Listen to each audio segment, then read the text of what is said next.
یہ جو کچھ میکرو اکنامک انڈیکیٹرز جن کا میں نے تذکرہ بھی کیا، یہ آپ کو حکومت، دیگر ادارے، معاشی ادارے بتاتے ہیں یہ تمام چیزیں اچھی ہو رہی ہیں، پھر بھی ایک بے چینی، ایک غیر یقینی صورتحال ملک میں کیوں ہے؟ جی شکریہ.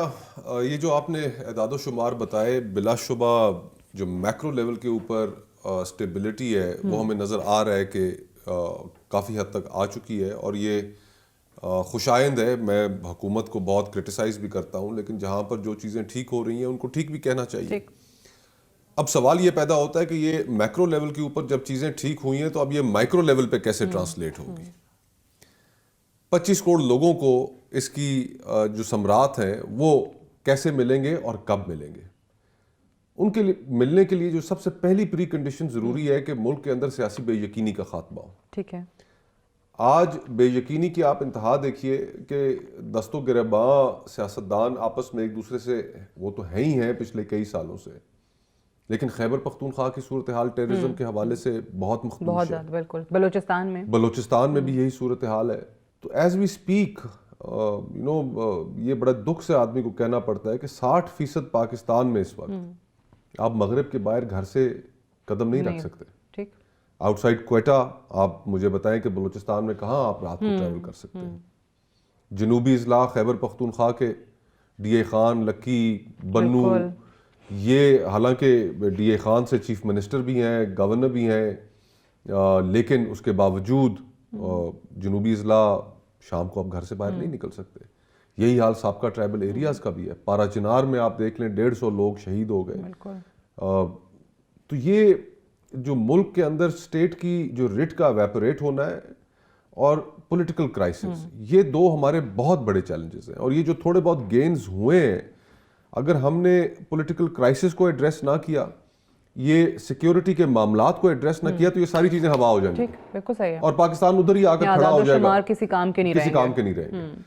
تو ایک عام آدمی کی جو زندگی ہے وہ ان دونوں چیزوں سے، سیاسی بے یقینی سے اور لا اینڈ آرڈر کی سچویشن سے بہت حد تک متاثر. جیسے آپ نے کہا کہ مغرب کے بعد آپ آدھے زیادہ پاکستان باہر نہیں نکل سکتا ہے.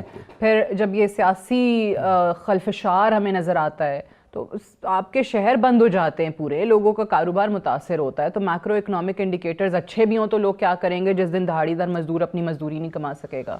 جی بالکل. اور دیکھیں نا، اب یہ ہم جب بات کرتے ہیں کہ مہنگائی کی شرح کم ہوئی ہے تو وہ اس کو سمجھنے کی یہ بھی ضرورت ہے کہ مہنگائی کی بڑھنے کی جو رفتار ہے وہ کم ہوئی ہے. آج بلا شبہ رفتار مہنگائی کی بڑھنے کی وہ 4 کچھ پہ آ کر کھڑی ہو گئی ہے، لیکن بڑھ ابھی بھی رہی ہے. کیا قیمتیں آج سے 78 مہینے پہلے والی اس پہ چلی گئی ہیں؟ نہیں گئی. بجلی آج مہنگی، گیس آج مہنگی اگر مل جائے تو.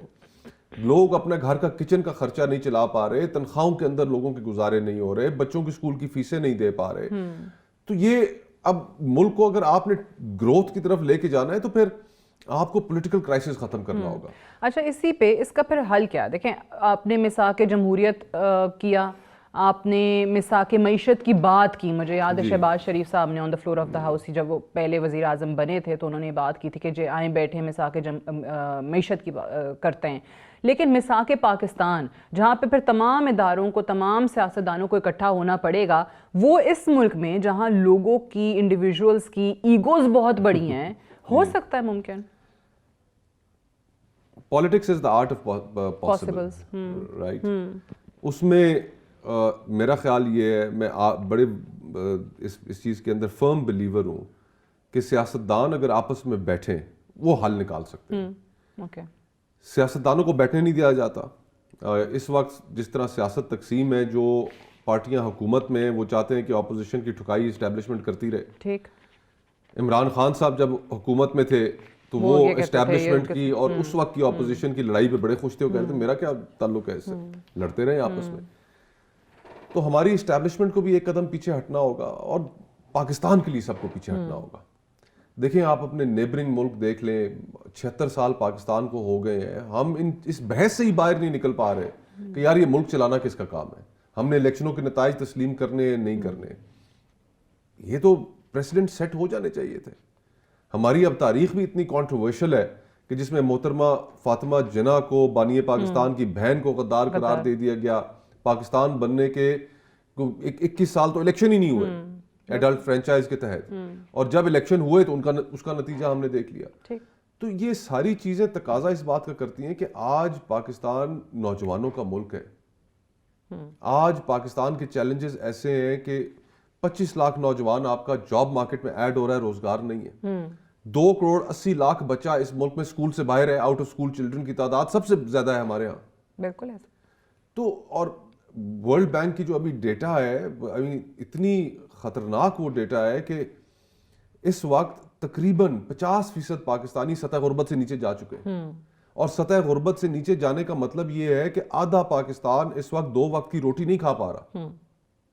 اور ہم سیاستدانوں کی, اس ملک کی اشرافیہ کی, ججز کی, بیوروکریسی کی, میڈیا کی, ہم سب کی آپ پرائرٹیز چیک کریں. یہ تو ایک کرائسس ہونا چاہیے اس ملک میں یار کہ 50% آبادی ہماری سطح غربت سے نیچے چلی گئی ہے, اس کو کیسے باہر لے کر آنا ہے. چین میں انہوں نے پچھلی 2 دہائیوں میں 80 کروڑ لوگوں کو سطح غربت سے باہر نکالا ہے. ان کی زندگیوں کے آپ کو معنی ہو گئے ہیں. ہمارے ہاں زندگی کا کیا معنی ہے؟ نہ آپ کو ریاست صحت دیتی ہے, نہ تعلیم دیتی ہے, نہ انصاف دیتی ہے.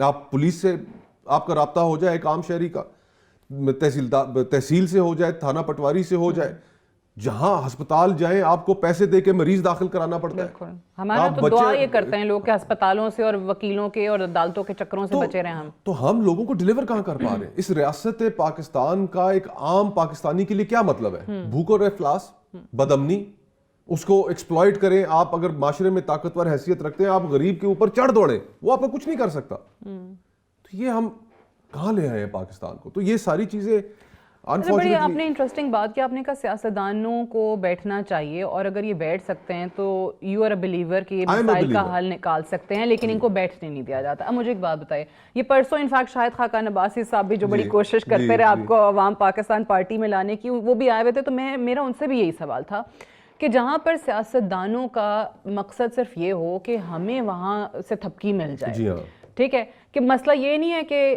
یہ کیوں کر رہا ہے, مسئلہ یہ میں کیوں نہیں, بھائی مجھے اس کی جگہ کیوں نہیں دی گئی ہے, جہاں پہ صرف آپ یہ چاہتے ہو.